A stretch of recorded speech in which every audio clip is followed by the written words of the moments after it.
रंजीत सागर झील पहुंची एनडीआरएफ की टीम। क्रैश हुए सेना के हेलीकॉप्टर में सवार लोगों की तलाश जारी। आज सुबह ऊंचा धरा इलाके में पेश आया दर्दनाक हादसा।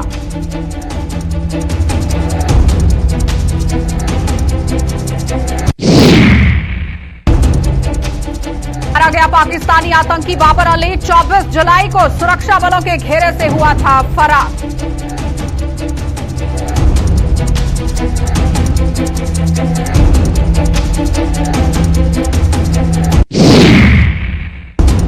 और देश के 6 राज्यों में बढ़ रहे कोरोना के मामलों से भी लोग नहीं ले पाए सबक। जम्मू के जीएमसी अस्पताल में दिख रही लापरवाही की भरमार।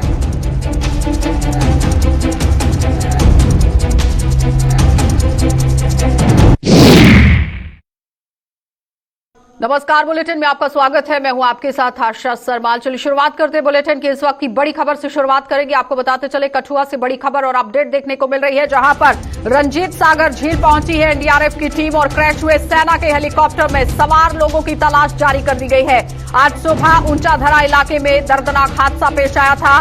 बड़े स्तर पर रेस्क्यू ऑपरेशन यहां पर शुरू कर दिया गया है। इस वक्त की बड़ी अपडेट लगातार आप देखिए जिला कठुआ से देखने को मिल रही है, जहां पर यह पता चलाने की कोशिश की जा रही है कि आखिर यह हेलीकॉप्टर किस तरह से दर्दनाक हादसे का शिकार हो गया, कैसे उड़ान भरी गई, कौन से इलाके से उड़ान भरी गई और कहां तक ये पहुंचना था, कहां पर मंजिल थी, इस पर पता लगाना बहुत जरूरी था। लेकिन इस वक्त की बड़ी अपडेट आप देखिए रंजीत सागर झील से देखने को मिल रही है, जहां पर एनडीआरएफ की टीम पहुंच चुकी है और क्रैश हुए सेना के हेलीकॉप्टर में जो लोग यहां पर सवार थे उनकी तलाश पूरी तरह से जारी कर दी गई है। साफ तस्वीरों में आप देखिए, जिस तरह से आप देखिए लगातार वहां पर अमला जो है वो जुटता हुआ नजर आ रहा है। आज सुबह ऊंचा धरा इलाके में यह दर्दनाक हादसा पेश आया था, जहां पर अब रेस्क्यू ऑपरेशन बड़े स्तर पर चलाने की कवायद शुरू कर दी गई है। सुबह से ही अपडेट जानने की कोशिश की जा रही थी कि आखिर इस चॉपर के अंदर कितने लोग मौजूद हैं और कितने लोग यहां पर इस वक्त लापता हुए हैं, जिनका पता चलाने की कोशिश की जा रही है।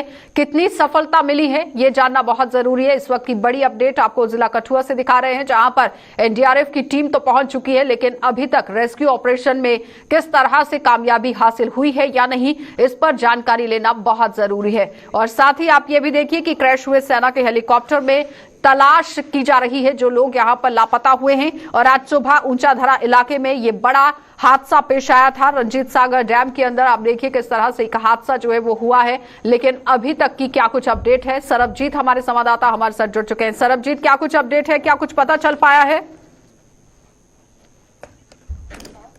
जी बिल्कुल, सुबह से ही यहाँ पर रेस्क्यू ऑपरेशन जो है यहाँ पर जारी है। जब से यहाँ पर सूचना मिली है कि एक चॉपर जो है रंजीत सागर के बीचों बीच यहाँ पर आकर क्रैश हुआ है, लगातार यहाँ पर एसडीआरएफ की टीमें यहाँ पर स्टीमर की मदद से राहत और बचाव कार्य को यहाँ पर चला रही हैं। इसके अलावा अगर बात करें तो एनडीआरएफ की टीम भी यहाँ पर मौके पर पहुंची, उनके डाइवर जो है वो यहाँ पर पहुंचे हुए हैं और यह लगातार यहाँ पर सर्च ऑपरेशन जो है वो यहाँ पर जारी है। आपको बता दें कि रेस्क्यू लगातार यहाँ पर टीमें जो है पहुंच रही है, आर्मी की टीमें यहाँ पर पहुंची है, एयरफोर्स के आर्मी के चॉपर के जरिए को यहाँ पर उतारा गया है। उसके बाद यहाँ पर जो अगला रेस्क्यू ऑपरेशन है वो यहाँ पर एनडीआरएफ की टीमें जो है थोड़ी देर पहले ही बीच में पहुंच गई हैं। आपको बता दें कि अभी तक की जो रिकवरी है यहाँ पर एसडीआरएफ की टीमें जो आप ग्राउंड जीरो पर इस वक्त मौजूद हैं? कुछ मलबा जो है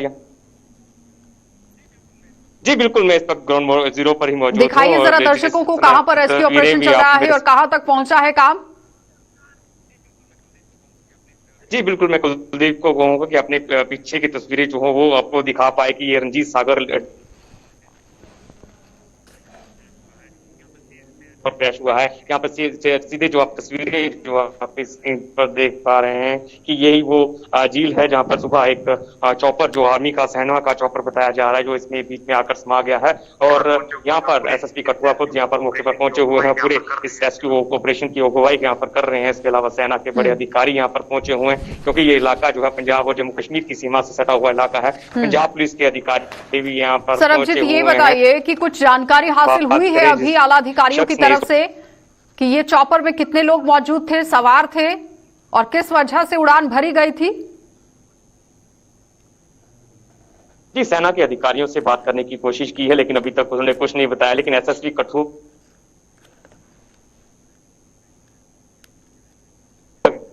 को नहीं किया गया है। चॉपर का मलबा जो है वो जरूर यहाँ पर मिला है। इसके अलावा कुछ शूज हैं, हेलमेट्स हैं, इसके अलावा कुछ बैग्स हैं जो यहाँ पर मिले हैं। आपको बता दें कि सबसे पहले यहाँ पर बसोली पुलिस की टीम यहाँ पर पहुंची थी उस इलाके में जहाँ पर ये चॉपर जो गिरा है वहां पर आइडेंटिफाई किया गया उस लोकेशन को और वहां पे निशान लगाए गए हैं, जिसके बाद अब एसडीआरएफ की टीम को बुलाया गया और अब एनडीआरएफ के जो डाइवर्स हैं उनको यहाँ पर बुलाया गया है, क्योंकि रणजीत सागर झील इसका जो लेवल है, वाटर लेवल जो काफी ज्यादा है, जिसकी वजह से उनको यहाँ पर बुलाया गया और गोताखोरों की मदद से यहाँ पर राहत और बचाव कार्य जो है अब एक बार फिर से यहाँ पर शुरू कर दिया गया है। चलिए सरबजीत, बहुत बहुत धन्यवाद जुड़ने के लिए। तो फिलहाल आपने देखा कि सरबजीत हमारे साथ जुड़े हुए थे, जो पूरी जानकारी दे रहे हैं कि किस तरह से अभी तक कोई सुराग हाथ तो नहीं लगा है। कुछ बैग्स मिले हैं, कुछ यहाँ पर जूते जो हैं वो देखे गए हैं, लेकिन अंदाजा ही लगाया जा रहा है। फिलहाल अभी तक ये पता नहीं चल पाया है कि चॉपर के अंदर कितने लोग मौजूद थे और किस वजह से यहाँ पर उड़ान भरी गई थी, लेकिन रेस्क्यू ऑपरेशन पूरी तरह से जारी रखा गया है। आगे बढ़ जाते हैं। उत्तरी कश्मीर के बांडीपुरा जिले में भी आज हुई मुठभेड़ में सुरक्षा बलों ने लश्कर तैयबा जो आतंकी बाबर अली को यहां मार गिराया गया है और सुरक्षा बलों ने आतंकियों की मौजूदगी की सूचना के आधार पर बांडीपुरा के चांदाजी इलाके में आज ये सर्च ऑपरेशन चलाया था, जिसमें उन्हें ये बड़ी सफलता हाथ लगी।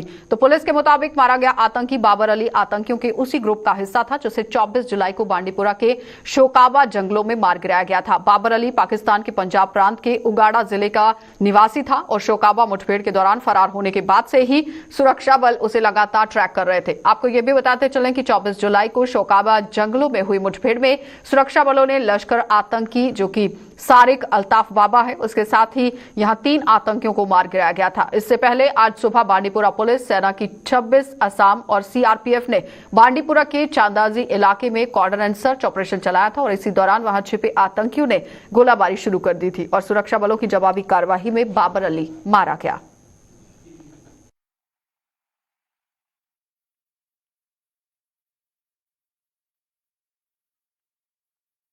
भारतीय जनता पार्टी के विलेज डिफेंस कमेटी सेल ने बीडीसी को लेकर केंद्र सरकार और जम्मू कश्मीर प्रशासन के फैसले का स्वागत किया है और सेल के प्रधान बसंत राज ठाकुर ने आज एक प्रेस कॉन्फ्रेंस के दौरान बताया कि केंद्र सरकार का ये फैसला बीडीसी में दोबारा जान फूंकने में बेहद कारगर साबित होगा। आज सरकार ने एक अहम फैसला लेकर बीडीसी सदस्यों को बेहद राहत पहुंचाई, जिसके लिए वो केंद्र सरकार, जम्मू कश्मीर प्रशासन और डीजीपी के आभारी हैं।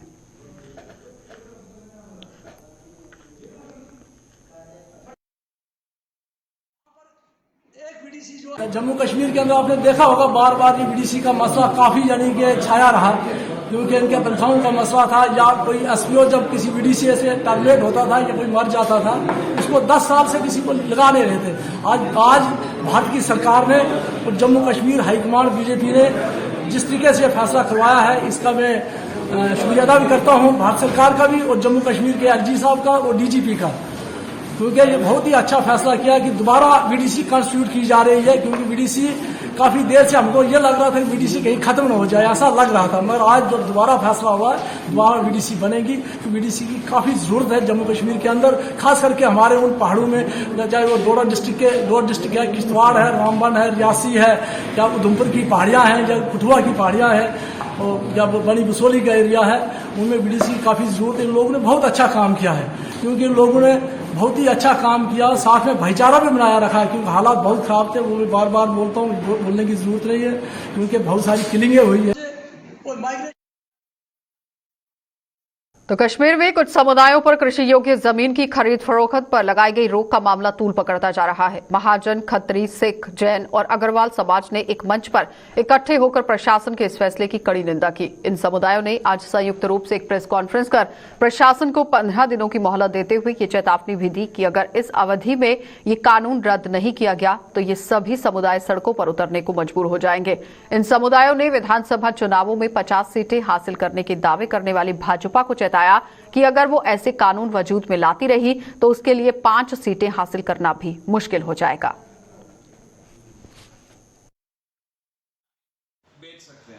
और हम सरकार को 10 या 15 दिन का समय देते हैं। अगर 15 दिन तक इस कानून को वापस ना लिया तो ये सारी कम्युनिटियां सड़कों पर होंगी और इसकी जिम्मेदारी या केंद्र सरकार की होगी या जम्मू कश्मीर की यूटी सरकार की होगी।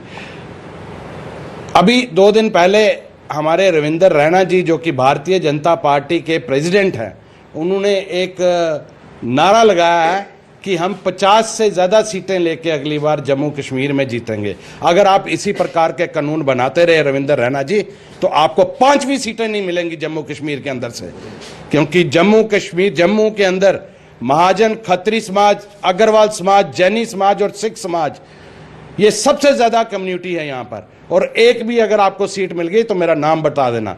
इस कानून को आप जल्द से जल्द वापस लें, अगर आपने अपना वोट बैंक अपना सुरक्षित रखना है तो। जय हिंद।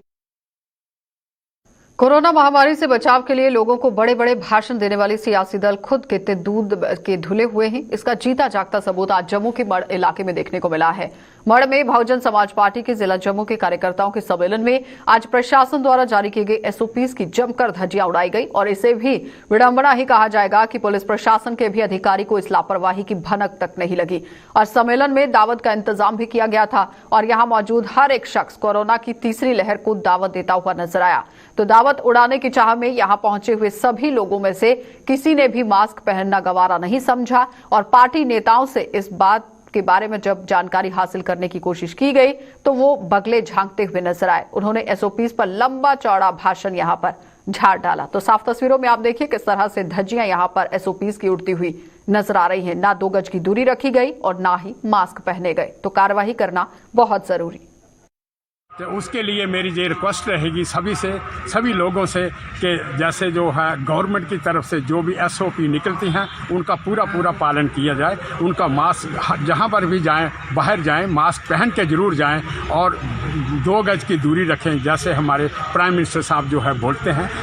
आने गलती तो है, लेकिन वो हम उसका अरेंजमेंट कर रहे हैं, उसका कह रहे हैं। किसी साथी को मैंने कह दिया कि वो सैनिटाइजर लाइए या मास्क भी जहाँ लाइए, जिन लोगों ने नहीं पहने हुए तो उनको पहना दीजिए। तो देश के 6 राज्यों में से एक बार फिर से कोरोना संक्रमण के मामलों में बढ़ोतरी से भी लोग सबक नहीं ले पा रहे हैं। बात करें अगर जम्मू की, तो यहां बेहद लापरवाह हो चुके उनके दिलो दिमाग से इस महामारी का खौफ बिल्कुल दूर होता हुआ नजर आ रहा है। यहां पर आम लोगों की बात हो रही है जो जीएमसी के अंदर पहुंच रहे हैं। तो शहर के जीएमसी अस्पताल में ऐसे लोगों की भरमार देखने को मिल रही है जिनकी लापरवाही से जम्मू में तीसरी लहर के वजूद में आने के पूरे आसार बने हुए हैं और बिना मास्क के अस्पताल परिसर में यहां वहां घूम रहे ऐसे लोगों के खिलाफ डंडा चलाना बहुत जरूरी है। लेकिन प्रशासन की तरफ से ना तो इनके लिए कोई डंडा चलाया गया और ना ही अस्पताल प्रशासन कोई कदम उठा पाया और ना ही जीएमसी में बनी हुई पुलिस चौकी का इस तरफ कोई ध्यान है। यानी पुलिस चौकी के अंदर जो स्टाफ मौजूद है वो क्या काम कर रहा है, उन पर भी सवालिया निशान। इस बाबत जीएमसी अस्पताल में तैनात डॉक्टर कैलाश ठाकुर ने जब बात की है तो वो नहीं बता पाए हैं कि ऐसा यहां पर क्यों हुआ और साथ ही साथ उन्होंने अपनी तरह से यहां कोरोना को मद्देनजर रखते हुए एक पूरी तरह से लंबा चौड़ा भाषण जो है वो सुनाने की कोशिश तो की, लेकिन सबसे पहले कार्रवाई करने की जरूरत थी।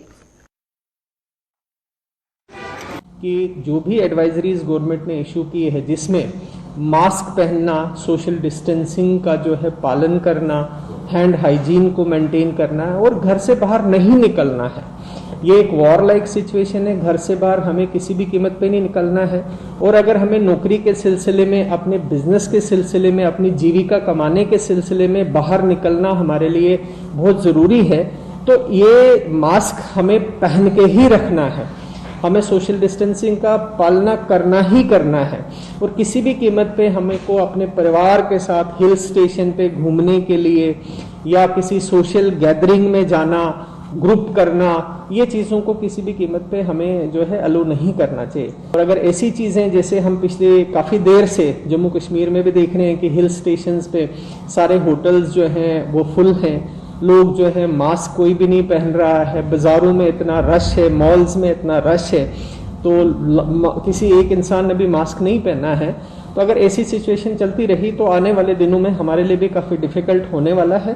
और जैसे इन 6 स्टेटों में पिछले कुछ दिनों में केसेस काफ़ी बढ़ गए हैं, तो हमें लगता है कि यहाँ पे भी अगर ऐसा सिचुएशन रहा तो यहाँ पे भी केसेस जो हैं काफ़ी बढ़ने वाले हैं और उससे हमें काफ़ी नुकसान जो है वो 3rd वेव में होने वाला है। अकबीरा साहिब के गांव लंगोटिया में जल शक्ति विभाग द्वारा लगाए गए ट्यूबवेल के बंद होने के विरोध में स्थानीय लोगों ने संबंधित विभाग के खिलाफ जोरदार प्रदर्शन करने के साथ ही यहां आप देखिए नारेबाजी भी की और प्रदर्शन की अध्यक्षता आम आदमी पार्टी के संभागीय संयोजक कामरेड ओम प्रकाश खजूरिया कर रहे थे, जबकि इस मौके पर पंचायत के उप सरपंच सहित काफी संख्या में स्थानीय लोग भी मौजूद रहे। इस अवसर पर लोगों ने कहा कि जल शक्ति विभाग द्वारा लोगों को पीने का पानी उपलब्ध कराने के मकसद से यहां पर ये ट्यूबवेल लगाया गया था और ट्यूबवेल पिछले लंबे समय से बंद पड़ा हुआ है और बार बार गुहार लगाने के बावजूद भी उनकी सुनाई कहीं पर भी नहीं हो रही है। सुनवाई की वो बात कर रहे हैं कि सुनवाई होती हुई नजर नहीं आई। पीएचई डिपार्टमेंट का जहां पे ट्यूबवेल लगा था, जो कंप्लीट हो गया था 2016 में। 2016 में ये ट्यूबवेल कंप्लीट हो चुका है और इसमें 1,96,20,00,000 रुपए का खर्चा आया हुआ है। लगभग 2 करोड़ रुपए का जो प्रोजेक्ट था जो 2016 में कंप्लीट हो गया है। जहां लंगोटिया से जो ट्यूबवेल लगा है, ये जानी थी पाइपलाइन बैनागढ़ और छियाचक। ये बैनागढ़ तक पाइप पहुंची है पर इंटीरियर में पाइप नहीं पहुंची। छियाचक तक पाइप पहुंची है पर इंटीरियर में पाइप नहीं पहुंची। सबसे पहला सवाल तो ये पाइप कहां गई, पाइप कौन ले गया। दूसरा, लंगोटिया गांव के अंदर इन्होंने पाइप पूरी की पूरी घुमा दी, पर आज तक 10 दिन सिर्फ पानी नहीं इस गांव को मुहैया हुआ। जहां के गांव के लोग, क्योंकि सराउंडिंग पूरे का पूरा ये एग्रीकल्चर प्राउन एरिया है, एग्रीकल्चर एरिया है, जहां पे ये गांव के लोग जहरीला वैशिला पानी, अशुद्ध पानी पी रहे हैं।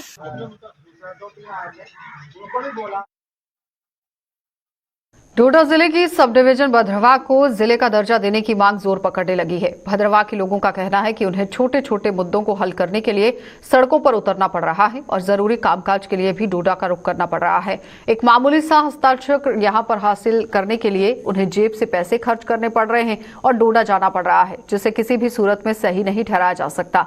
उनका कहना है कि इन सभी पहलुओं को ध्यान में रखते हुए जम्मू कश्मीर प्रशासन को लोगों की ये देरीना मांग पूरी कर देनी चाहिए।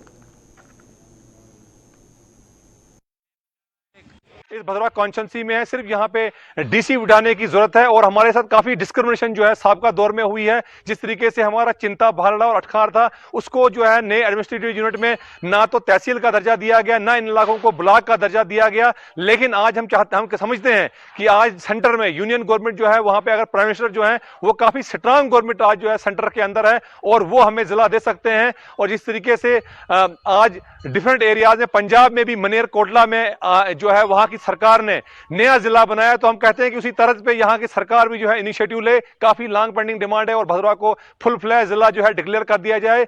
हमारी सरकार से गुजारिश है कि देखिए, जो भद्रवाह है ये डिजर्व है। ये पहले रियासत हुआ करती थी, लेकिन बदकिस्मती से अब नियाबत बन चुकी है। मगर हमारी सरकार से गुजारिश है कि वो जल्द से जल्द जो लोगों की देरना मांग है, और यहाँ बच्चा और मतलब हर एक की डिमांड यही रही है कि कब हमारी जो देरना मांगे उसे पूरा किया जाए, ताकि यहाँ की लोग जो है आराम की ज़िंदगी बसर कर सकें। सरकार की तरफ से जो भी फैसिलिटीज़ है वो उन तक पूरी मिल सके। और यहाँ पर जो हमारे गरीब लोग हैं उनको मामूली से काम के लिए डोडा जाना पड़ता है। और आप देखिए, महंगाई इतनी हुई है कि लोगों को घर से बाहर निकलना मुश्किल हो चुका है। कहाँ से देंगे? एक साइन के लिए यहाँ से लोगों को डोडा जाना पड़ता है, जिसे लोगों को 500 रुपये का, कम से कम कुछ ही नहीं तो 500 रुपये देने पड़ते हैं। और हमारे जिला इंतजामिया से और ख़ास करके सरकार से गुजारिश है कि देखिए, हमारी जो देरना मांगे उसे पूरा किया जाए, ताकि लोग सरकार को भी दुआएँ दें और आम जनता है जो वो भी खुश रखे और सुकून से रह सकें।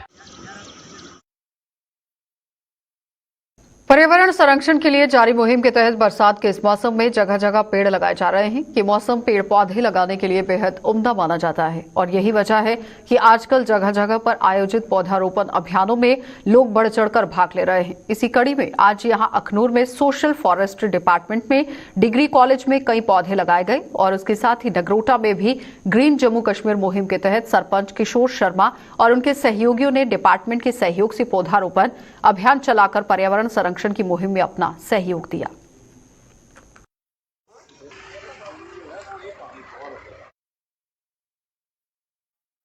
सरकार ने आजादी के बाद से ही देश में गरीबों के उत्थान के लिए कई योजनाएं शुरू की हैं, लेकिन इन योजनाओं के आरंभ होने के बाद भी गरीबों का उत्थान नहीं हो पाया है। ऐसी ही एक योजना सरकार ने देश के गरीब लोगों को छत मुहैया करवाने के लिए शुरू की थी, लेकिन बदकिस्मती ये है कि इस योजना का लाभ गरीबों तक नहीं पहुंच पाया है। प्रधानमंत्री की इस महत्वाकांक्षी योजना को लेकर मड़ ब्लॉक के लोग, मंगतू चक और मल्लिका चक के जो लोग हैं वो क्या कुछ कह रहे हैं, क्या कुछ सोच विचार कर रहे हैं, देखिए।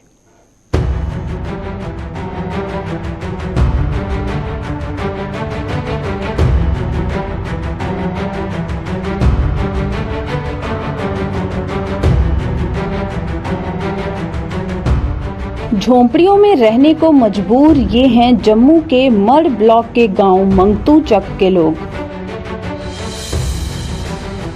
प्रधानमंत्री की महत्वाकांक्षी योजना प्रधानमंत्री आवास योजना के होते हुए भी इन गरीब लोगों को पक्की छत उपलब्ध नहीं हुई। मौजूदा सरकार जहां देश भर के लाखों लोगों को पक्के मकान उपलब्ध करवाने के दावे कर रही है, वहीं गरीबी रेखा से नीचे जीवन बसर कर रहे इन लोगों का पक्के मकान का सपना ना तो पूर्व सरकारों ने पूरा किया और ना ही मौजूदा सरकार ने।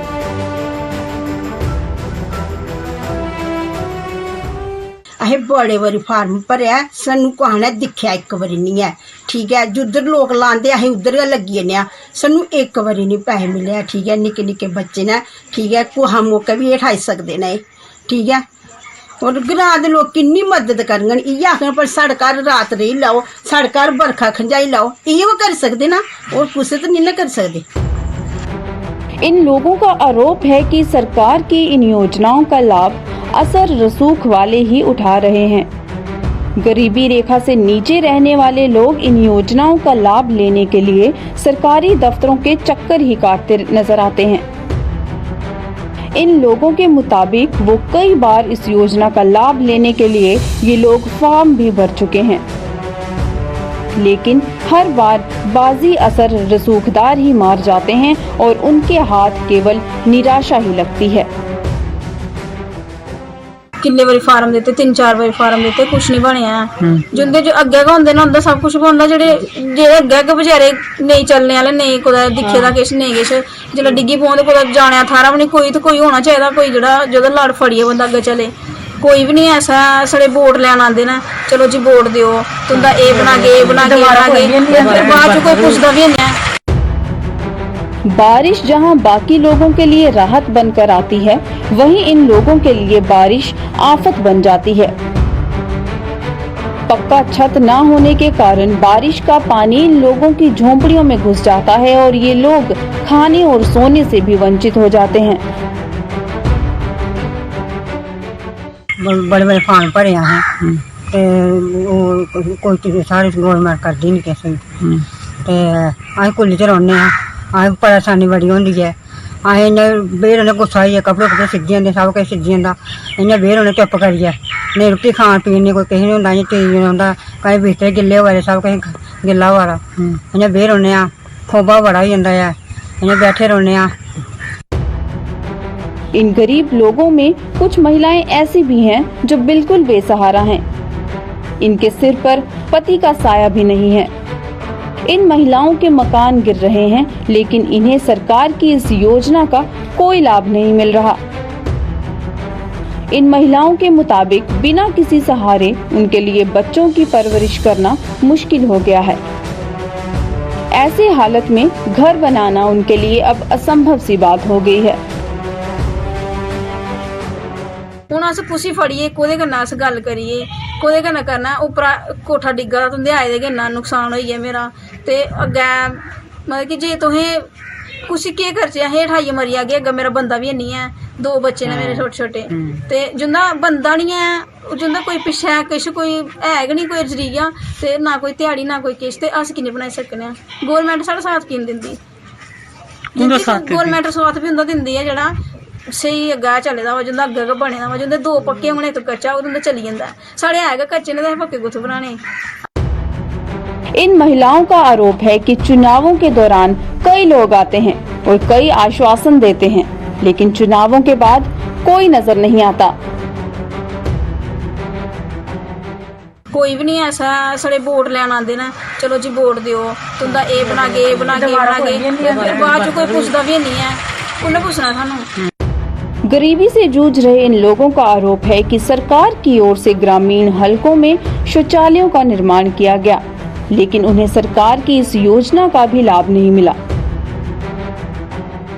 ਜਿਹੜੇ ਗਰੀਬ ठीक ने असें इन्ने गरीब बंदे आ हर एक मकान कच्चा ग्रां लोक बेचारे इ'यां इक दूए मूंह अल दिखदे न की दिखदे न भला साढ़े बी बनियां न कोई मासा कोई बंदा आवे ते फड़ लोग किट्ठे होई जंदे भला इत्थे केह् बना दा केह् नेईं ओह् आखदे साढ़ा करो लोग अग्गें होन नहीं दिंदे कुसै गी हून पिच्छे प्लैसां आइयां न सारे लोकें दे घर इक सदिये दो प्लैसां बनियां साढ़े घर इक बी नहीं बनी है सानू गै अस गै उ'आं अस ग्रां च नहीं रैंह्दे।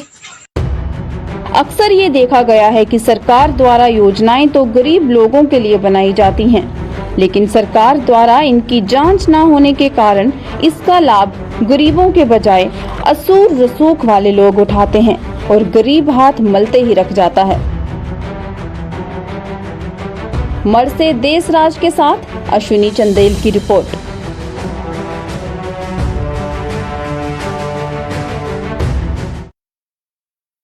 चलिए बुलेटिन में फिलहाल इतना ही। देश और दुनिया की खबरों के लिए आप देखते रहिए गुलिस्तान न्यूज।